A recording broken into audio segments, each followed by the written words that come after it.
put out. You can't look back and say, oh, we should have made a different decision. So now I'm glad we came. It was an adventure. It's one of those stories that you can tell in your life. I'm Dr. CHAMONIX Blanche, ex-corporate and academical turned CEO and board member of several companies and mother of 4 little extraordinary kids. But it wasn't that long ago that I lacked the confidence, the know-how, and the time to focus on designing and really going after the life that I so wanted to live. A life of freedom, of fairness, and of being fair dinkum to who I really was and what I wanted to get out of this fleeting time that we have on Mother Earth. Fast forward to many lessons learned and moving halfway around the world to the most amazing country, you'll see the life that I now live. One that gives me more safety and freedom than I ever thought would be possible, and that really only existed as a daydream while I was living in South Africa. I created CHAMONIX TV to give you true spot advice on how you can also live a life in this amazing country, and so that you can see how another couple like us now live in Australia with 4 little kids here in Down Under. And I'll be providing you with step-by-step strategies so that you can make your Aussie dream a reality too. If you're a keen future Aussie who's looking to create a life that excites you and offers you safety, freedom, and opportunity, you have come to the right place, my friend. Welcome aboard.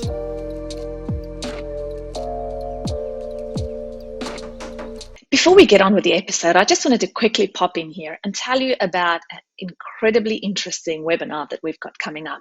It's called The 3 Most Costly Mistakes That Migrants Make and What You Can Do About It. Now, obviously the 3 most costly mistakes that migrants make, but also I'll be sharing with you what the biggest migration trends have been in the last 12 months that we've seen coming through now that COVID is sort of getting into a more normal kind of state in the world, and how to know if you are ready to do the visa process yourself, as well as the importance of having a holistic, strategic migration plan when trying to come over to Australia. So if you want to grab the spot, head over to chamonixtv.com.au/register and then enter your name so that you can make sure you can join us on the webinar. All right, let's jump into the episode. Hi, Ilsa. Lovely to see you this morning. How are you? I'm well, CHAMONIX. Thank you for inviting me today. It is absolutely my pleasure, and I cannot wait to hear your story because I am pretty aware of the fact that you have almost seen the whole world. Now, that cannot quite, but you have traveled and worked in so many countries. Please tell us your story of how you came to Australia. Yes, thank you. It's it's been I've been actually out of South Africa for a long time. I left initially in 1999, way before kids and marriage and all of sorts of those family things. I studied nursing in Port Elizabeth, and we got recruited as a mass recruitment over to the UK in 1998. They all came down for interviews, and I got a job in Liverpool. And so 5 days after graduation, I flew to England in February 1995, which is now 1999, which is now 23 years ago. Wow. So that's how long I've been overseas. But you're always South African at heart, so I've always wanted to go back home. This was just going to be a couple of years. Anyway, a couple of years has turned into 23 years, but worked in the UK for about 3.5 years as a nurse in various places from Liverpool to London, and then decided to go to the Middle East. Worked in Saudi Arabia for a couple of years in a ward there, worked myself way up into more senior roles. And then from there on, actually I was on holiday in Saudi to South Africa for a few months and met my future husband. And then decided to resign my post in Saudi, went back to South Africa for a few years, got married in 2005 to a lovely Afrikaans boy from the same church in PE where I was from. Oh. So, who would have thought? Anyway, so got married, and then we decided to go back to the UK, explore different options, see where we wanted to go, still with the plan of going back to South Africa eventually. Anyway, got to the UK, fell pregnant. I had my first daughter there in 2007. And anyway, so we didn't really like the UK. The weather was not our thing. Too dark over Christmas, cold and miserable. So we decided to go, let's try something else. So let's go to Dubai, and so we ended up working. I got a job in Abu Dhabi in 2010 and was there until 2018. So a long time. And then my second daughter was born in Abu Dhabi as well. So worked there. I'm assuming the weather was then much better for you. No more dull grey days. Yes, it was a lovely time. Loved the Middle East. It was fantastic there. Anyway, so 2018, something's changed. We had to leave the UAE. But within those 8 years, we made the decision to come to Australia. And we didn't use an agent. We decided from the outset to do it all ourselves. From previous experience going overseas, I found working with agents was, for me, a very cumbersome process because they like a middleman. So you're not really sure. So we decided to do it all ourselves, which can be tricky, but at least you know exactly where you are in the process and the steps that you need to take. But it requires a lot of research, a lot of looking into things, planning. So it does take up a lot of your time. But anyway, so as a nurse, we decided to come to Australia. And as a nurse, I had to register here in Australia first, and that would give us enough points to apply for permanent residence visa. So that's the route we decided to go, because I did an online degree to get me from a diploma to degree in a nurse 2015, and that gave me extra points on my visa application as well. Through which institution did you do the online degree? It's the University of Central Lancashire. So the UK has a multitude of universities that provide bachelor's degrees online. And that was 1.5 years I did online. Just after I had my second daughter, I started that study. Which was amazing because it's opened more doors for me having a degree instead of just a diploma in nursing. So it's really, especially with Australia application. So 2018, so we started our application process for Australia in actually 2016. We came for a scouting mission in Brisbane and decided this is where we wanted to go instead of going to the States. Then obviously made the final decision to immigrate out of South Africa at that time. And so the process started in 2017. I had to come to Australia for a bridging course for nursing, which was... How long was that for? 3 months? That was 10 weeks. I had to leave Jerry and the kids in the UAE, and I had to come over to Melbourne to do my bridging course. So that was another... And it's a huge outlay. You have to pay for it all yourself. There's no help from anyone, in terms of getting that done. So registering as a nurse was our first priority. Did you stay in a hotel then, or where did you live? So in Melbourne, I had a couple of friends in Abu Dhabi. My first friend in Abu Dhabi was an Australian lady, and her kids live in Melbourne. So they helped me. And I also we joined a big church in Abu Dhabi, and some of our friends left from there. South African people left from there to Melbourne. So I called her up before I came in. So she said, no, don't worry, you can stay with me. So they housed me for about 8 weeks. And it was, so, you just call on people to help you. But if they weren't there, then I had to stay in a Airbnb or something. So it was really fantastic to know people and, just friends helping out here and there. Did the bridging course, finished that. And then I had to... So January 2018, I registered as a nurse after passing the course and everything was done. So got my registration.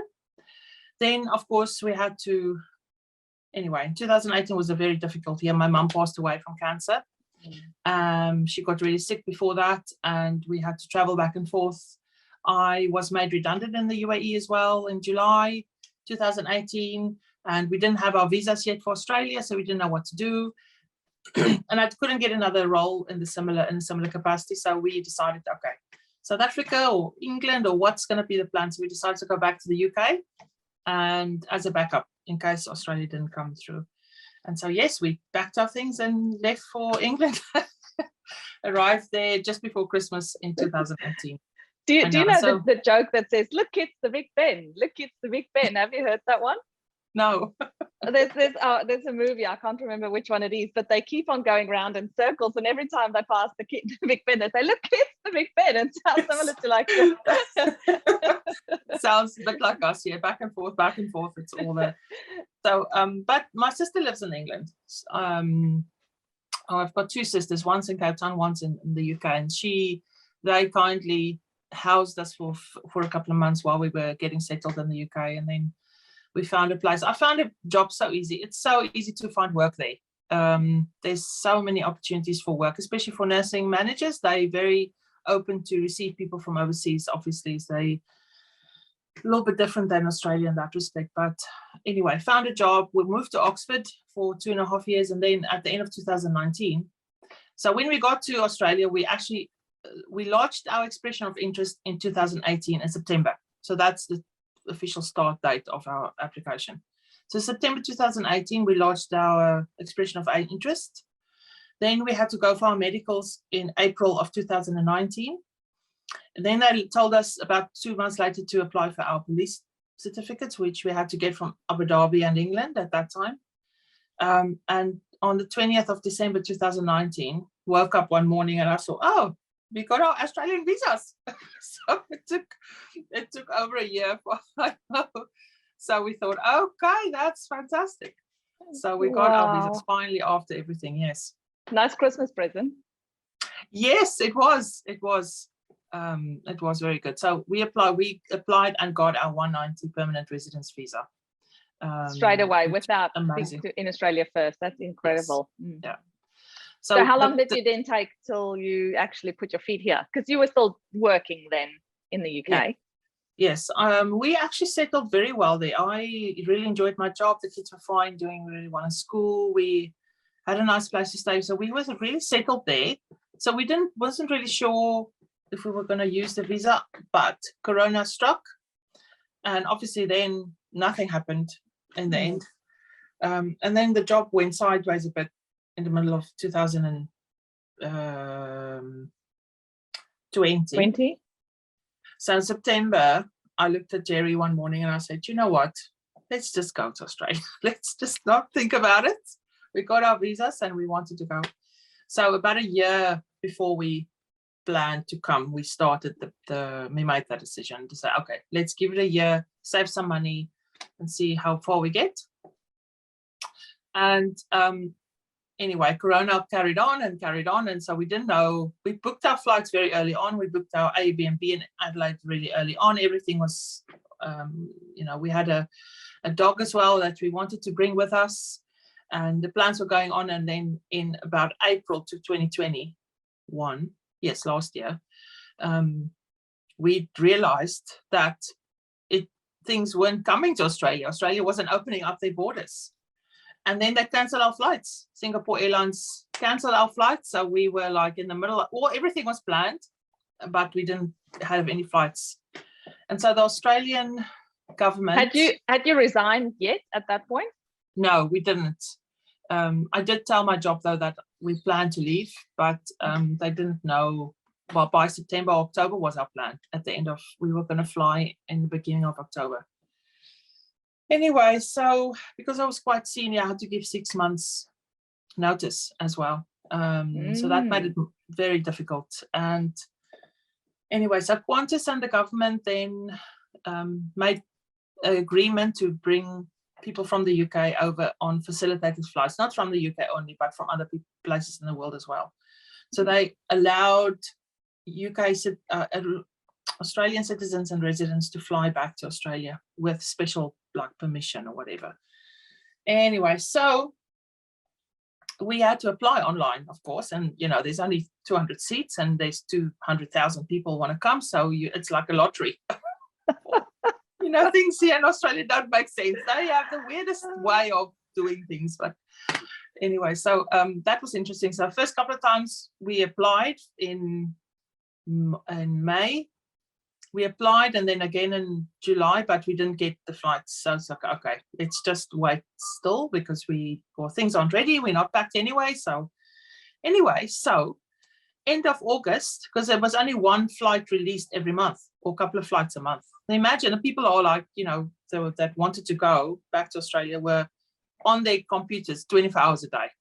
Anyway, so the morning of the 29th, Jerry gets an email from the embassy, the Australian High Commission, and they say, okay, the flights are released. You need to go online to book it. Okay, fine. Go online, book it all. Okay, we're flying on September 21 was the flight we chose, and we went through it and we had to pay for that as well, which is double the price, of course. So, savings out the door. Oh, anyway, goodness. It's insane. Anyway, so, it's and like then when we got a confirmation, the prices are like business class prices. Yeah. At that point, yeah. It cost us an arm and a leg. And then we got the confirmation email on the 29th, and to say that we are flying on the 4th of September. So we were like, what? But you booked for the 21st. It was, somehow they bumped us earlier. So we got a space on a flight, but it was like in 5 days' time. And Jerry and I looked at each other. I'm like, what? What?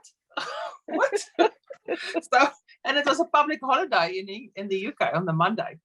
So we couldn't even call anyone or do anything because everything was closed. Anyway, so and then we just decided, okay, you know what? Let's go. It's fine. We'll just manage it somehow. And we did. In the end, we got a company to pack everything. We weren't there when they packed our stuff. We had to trust them to do that. Anyway, that's another story altogether. But yeah, so you left your home keys with the neighbors or a friend, and literally they went. Wow! So you packed we left it. Yes. With bags, a few bags, and that's it. And so we flew on the 4th in the morning. We flew from London to Perth, 17 hours.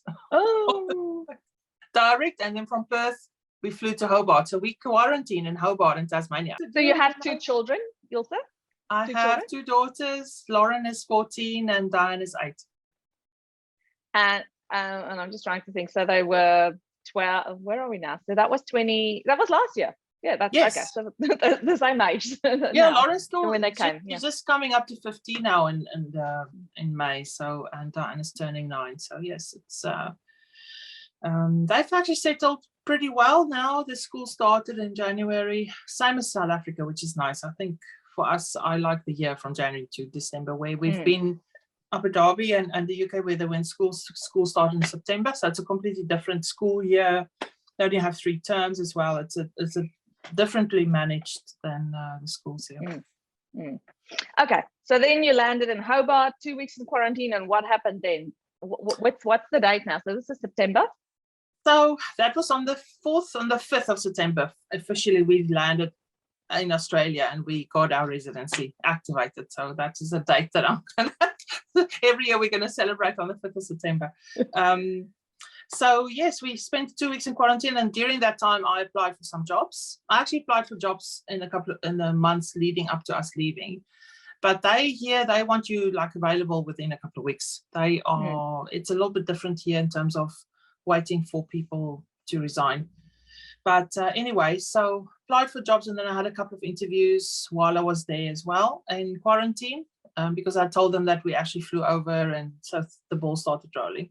And then, I got a job at a drug research facility here in Adelaide as a nurse manager. So I'm not in the hospital. I wanted to leave acute hospitals behind because I've had a lot of experience to do something different, and it's been really good so far. So I started in October.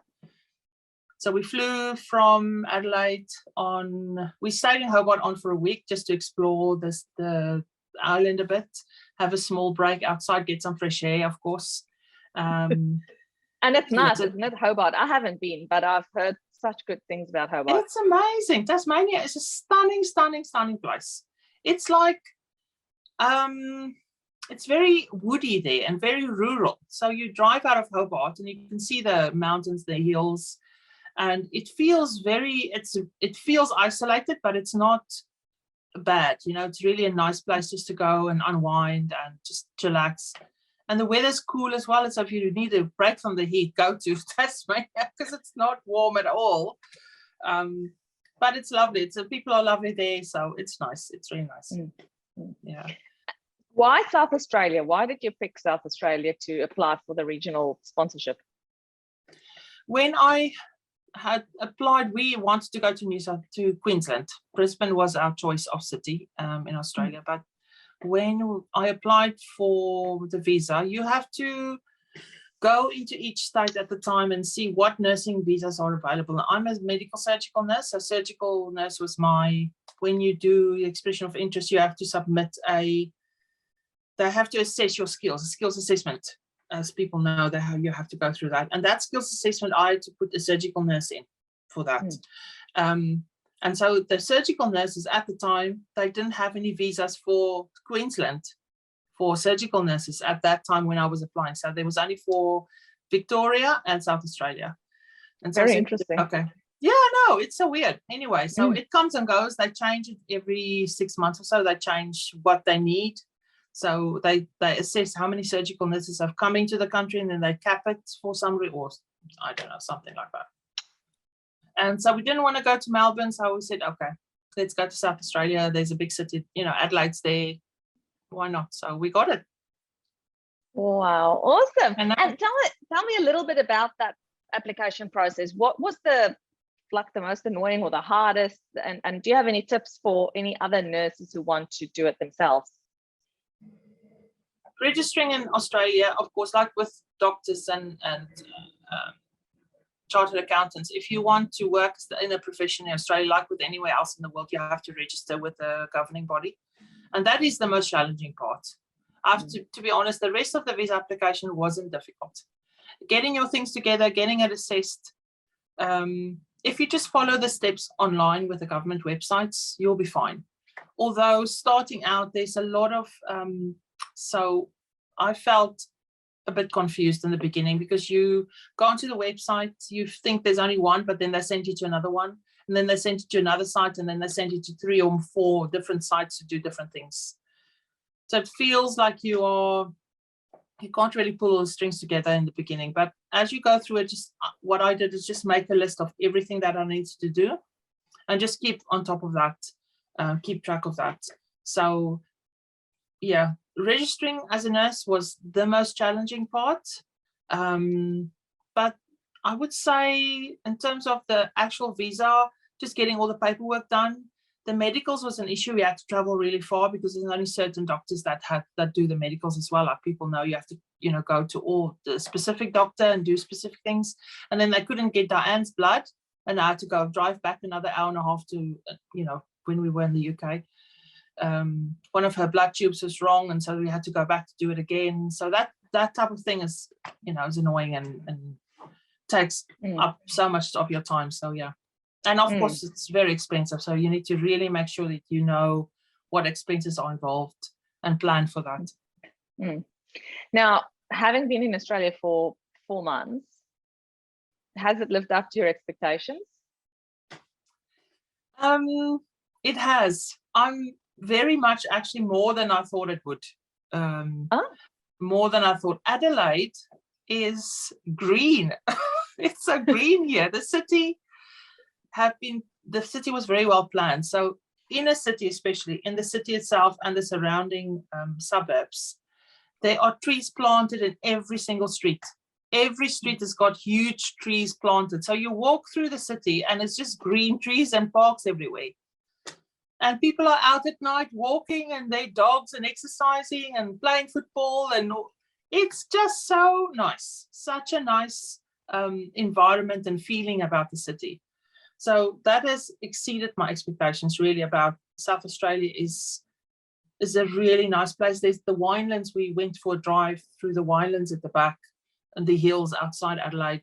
It's stunning here. It's such a stunning environment. The beaches are beautiful. So it's a really unique part and a lovely part of Australia. It's not too hot. The summer was quite nice. I didn't feel super exhausted by the heat, to be honest. Good. but life is a bit tougher. There's a few bits and pieces like getting a job for, outside of healthcare, getting job. The job market isn't very good. It's very small in Adelaide, so that's one of the challenges. So what does Jerry do? Is he working at the moment? Yeah, he's an accountant, so he works in finance. So he started a financial job, finance-related job a couple of weeks ago. Yeah, so but it's taken quite a long time to get into that. So the job market we found is tight. It's like kind of like PE. It's not what you know, it's who you know. A little bit like that. And yeah, things are expensive here. Food's expensive. I find food is quite dear. Cars are expensive here. Going out is quite expensive. So it's just those little things that you have to get used to, a different way of doing things. Like getting paid in the middle of the month for some reason, and all the bills at the end of the month. I don't know why they do. I don't understand. So 3 weeks later, after you get paid, only your bills go off. So you have to really, plan for that. So that's weird. And they deduct your water and electricity only every 2 months. Anyway, I don't know. So little things like that surprise you. People have been lovely. Fortnightly things that they call. I had to work out what's fortnightly in the beginning. It's like 2 weekly. I don't understand. I know, it's so weird. And the big chocolate aisle, the whole aisle is just full of chocolate. It's the weirdest thing. And everything's in mint. There's mint for every type of chocolate you can think of. It's so crazy. Yes, no. So making peppermint tart is easy peasy here because you get mint chocolate everywhere. Yum. Again, but yes, it's not so yum for the figure. No. I guess. No. Yeah, staying away from all those chocolates. I mean, really. And how have your daughters settled into Australia? The kids have really enjoyed it so far. We've tried to introduce them to the more outdoorsy things. We've been swimming.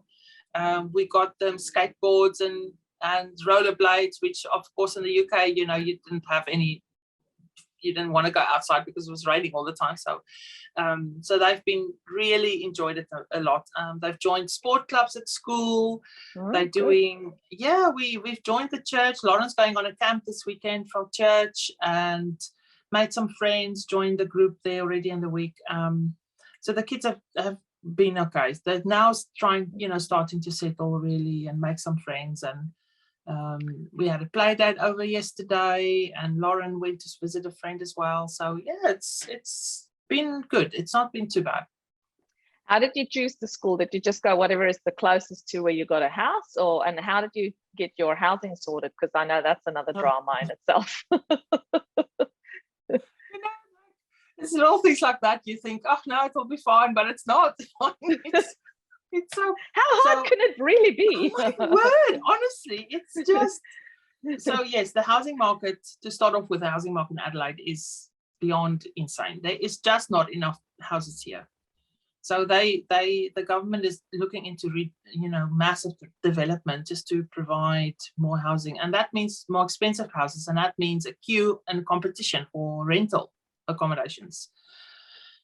So what happened in the end, we went to about 16 viewings, and you in a queue of 50 people there, 50, 60, when you are the 60th in the back. So of course, and then it works out, we found out that the landlord pick and chooses who they want. They don't even take first come, first serve. So you can put, £1,000 deposit down. They don't care. They're just going to choose whoever they want there. And so it was a little bit despondent after 2 weeks, and the Airbnb is costing you like $700 a week. You think, okay, when is this going to end? But in the end, what happened was we messaged people on Adelaide, South Africans in Adelaide, and asked if anyone was breaking lease, because we heard that was one of the ways to find somewhere. Anyway, and then lady messaged me to say, yes, I'm breaking lease, I'm going to move out, so do you want to come and have a look on Saturday? And we came and have a look, and it's an old house in one of the suburbs surrounding Adelaide city centre.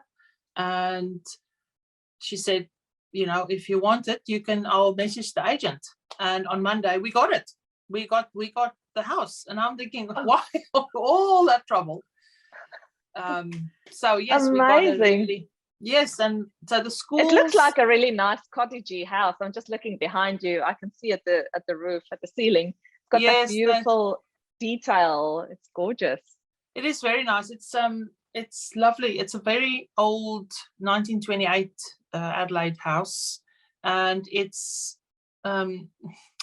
not maintained very well. They don't do that here, but the house is still standing very solid. So it's lovely here. So we've big rooms, huge space, which is lovely, big backyard. So we can't complain. Really, each one has their own room. So then we got the place, and then the schools are linked to that. So I don't know, maybe in other places in Australia it's the same, but you have to go to the zone schools if you choose to go to public school, which we did for the kids. And the high school is the best high school rated in Adelaide for some reason. So, and it just worked out like that. I know. Now, the last question about your move. You left the UK with everything still intact, had the company come and pack you up. Have you actually received your stuff yet? Because I'm looking behind you. It looked like there's a bed and like this. Yes. And how did you survive for the time in between? Oh, well, yes. It was, I've forgotten now already. I've put it out of my mind because it was a bit stressful. So when we got to Adelaide, we booked an Airbnb, and that initially for a month, you know, thinking we would get somewhere quickly, which didn't happen. We had to book for another month. So that was 2 months in an Airbnb with one bathroom and one toilet in the same room. So the 4 of us, it was that was the biggest challenge, I think, for us, especially when the kids start going to school at the end of last year. So And you thought the 2 weeks in hotel quarantine was going to be bad. Who knew? I know. And we booked a really nice Airbnb, really south of the city. Anyway, we had to cancel that because the flights and everything cancelled. So we reconsidered our plan and rebooked the Airbnb in much closer to the city centre, which actually turned out to be the area where we live now, which was really convenient for us. So anyway, so yeah, our stuff was packed up. It only left England end of October, and it only arrived here end of January. So it took about 3 full months to arrive. Yeah, the company packed it up. They packed it up not fantastically, and some of our stuff stayed behind. They couldn't fit it into the container, and they didn't even tell us. Anyway, so what? That you just opened the container, unpacked, and you're like, "But we're missing this and missing that. Where did it go?" Yes, you were like, "What's happened to our stuff?" Anyway, so we messaged the guy, and he took like 3 weeks to get back. Oh, you know, it's in a Griffiths container. Here's a photo of it. Not a list of things. It's just a photo of the stuff. And so now we're still trying to get that over, which is going to cost us more money. But anyway, yeah, so that was a bit of an issue. So, but when you move internationally, what you can do, they pack everything and then they unpack everything. So they put all the furniture together on the day, the bed and the table and the couch, and you know, if there were anything disassembled, they assemble it again. Yeah, they unpack as many boxes as you want. If you want the clothes unpacked, they do that, and the kitchen thing. So really just packing it out into the cupboards. Can you remember what it cost to do the furniture move from the UK to Australia? It was about £5,000 for us to move over. I don't know how many rands is that. That's about $10. Yeah. And I know some people think that you want to sell it all and start again, but I find that's a lot more expensive. So you've tried it that way because you've done it before? Yes, we've done it, moving it. We moved our stuff from country to country. Every time? Every time. It's just, if you think about the value of things, you have to start over another bed, another dining table. If you, a family of 4, you can't do with, you know, you have to spend a lot of money restocking it all, getting all the bedding, and that's not cheap. And now that's going to cost me a lot more than 10 grand. to get all that together again. So, Mm. however, when we moved in the house, we didn't have our things yet. 2 months, we had to sleep on the floor. So the lady who we signed the lease with left a couple of mattresses for us and a couple of duvets and a couple of chairs in the kitchen. So, and 4 knives and 4 forks and 4 plates and things like that. Oh, So sweet. Bless her soul, I though, know. at least. Wow. I know, she was so nice. She moved in with her boyfriend, and so she had a lot of extras. And she said, "Oh, you can have," the ironing board and the iron, basic things. Yeah. And actually it wasn't, when our stuff came, we realized, we've got too much things. We've got too much stuff. We need to get rid of some of it. So I do miss and the then minimal. You're still trying to get some stuff over from the UK that still needs to go. Maybe you should just let that go. But funny enough, it's only 4 that we have an 8-seater dining room. Only 4 of the chairs came. The other 4 are still in the UK. So now No. it's okay. I mean, so we really, what were they thinking? Yeah. Oh, yeah. Then again, they don't really think much when they do that. They start from the front and they just pack. Yes, unfortunately. And I don't think that, anyway, we had a very short notice decision to make about who to choose to move our things. So it wasn't the best choice. So if you do choose a mover, use someone reputable that you've heard of. Even if it costs more, your stuff is packed properly. Yeah. Wow. But aren't you glad you actually made that quick decision and they just got on the plane? Because, oh, goodness. No, now COVID's open and Australia's open now. So in hindsight, should we have rushed into it? But I think whether we came then or now, it wouldn't have made any difference, to be honest. And it's tit for tat. You can't look back and say, we should have made a different decision. So now I'm glad we came. It was an adventure. It's one of those stories that you can tell in your life. Well, thank you so much for sharing that story with us, because I loved hearing it, and just how brave you guys were, and just keep going and finding new greener pastures. And I'm so glad that Adelaide has lived up or even surpassed your expectations. So that's just a great ending to your, I want to say, fairy tale story, because it's almost like that. Yeah, it's people have asked me now, why Adelaide, why here? But it feels like we've come to the end of, not the end of our life journey, obviously, but the end of that traveling journey has been has culminated here in Adelaide. I feel already very settled. It has actually been very unsettling. 6 months is a long time for me to settle, because I like settling in quickly and getting, life going. So it's taken a little bit longer than I expected to really settle in. But I think now that the ball is rolling, school kids, like this morning I was doing Lauren's, I'm off today, so I did the kids' hair. I, made nice braids, and I made breakfast for everyone. And I'm like, this feels like, it's like kind of normal life again. It feels really good. It's slowly but surely getting there. Yes. Oh, thank you so much for sharing. It's really lovely to hear. And maybe in 2 years' time, you can come and tell us again how life is faring with you now. Yeah, no, thank you for having me, Chamonix. It's been really nice meeting you, and I hope I've been, given someone some hope for the future. Absolutely. To apply to Adelaide.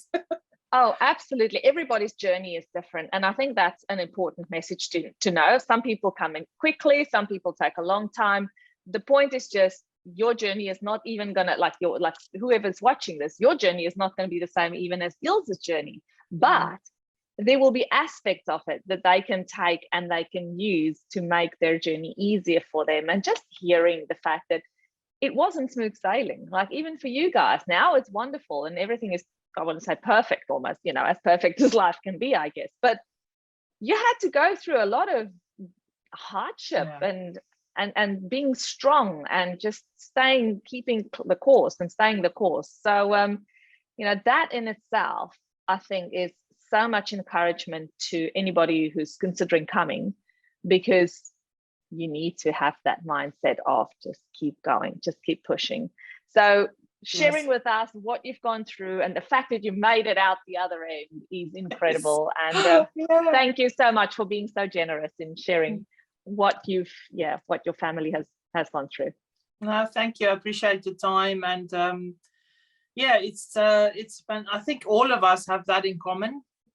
We all know, like you said, everyone's journey was different, but what we South Africans have in common is that hardship of getting here to start off with. It's been it's never an easy journey, but like you say, if you just keep on it, you can do it. So worth it. Enjoy your day off. Thank you. Soon again. Thanks, Ilse. Thank you. Bye. Bye-bye.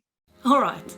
So thank you so much for joining me today. If you had fun, please remember to hit that subscribe button, and then it'll make sure that you never miss a thing. I'll see you same time and same place next week. Bye for now.